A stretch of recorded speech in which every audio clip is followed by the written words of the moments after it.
Simon de Cyrène est un personnage en fait du Nouveau Testament qui est indiqué donc dans l'évangile de Marc au 15e chapitre à partir du verset 21.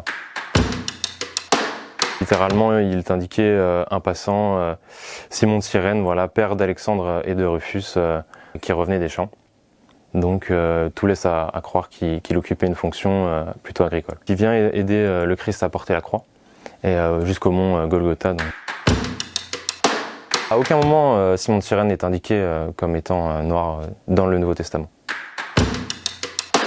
La première représentation iconographique qu'on retrouve de Simon de Cyrène, c'est notamment sur un or froid, qui est une pièce cousue, donc dans le dos d'une chasuble d'un prêtre, celui de Marnhull, donc qui se trouve réalisé entre 1310 et 1325. On retrouve effectivement l'indication voilà, de la peau noire de Simon de Cyrène, qui aussi est attestée en fait dans les écrits du jésuite Cornelius A. Lapide au XVIIe siècle. Alors on retrouve effectivement deux explications. La première, c'est plutôt un amalgame qu'on retrouve entre le personnage biblique de Simon de Cyrène et un autre qui est Simon de Niger. Donc Niger, en fait, ça signifie plus noir en latin. Donc ça apparaît notamment dans les Actes des Apôtres, au chapitre 13, verset 1er. La seconde raison de représenter Simon de Cyrène comme un noir, c'est par son origine géographique.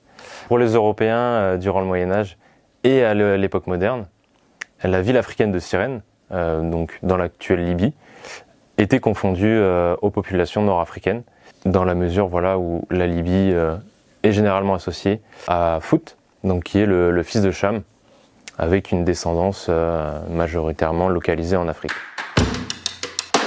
Alors aux États-Unis, durant les 19e et 20e siècles, la tendance dans les milieux religieux afro-américains est de revaloriser le rôle des descendants de Cham, donc notamment de considérer comme africains dans les textes bibliques. Réaffirmer l'africanité de Simon de Cyrène, c'est un bon exemple dans la mesure où il s'agit d'un exemple positif, qu'il vient aider Jésus lors de la passion et qu'il vient pour porter la croix.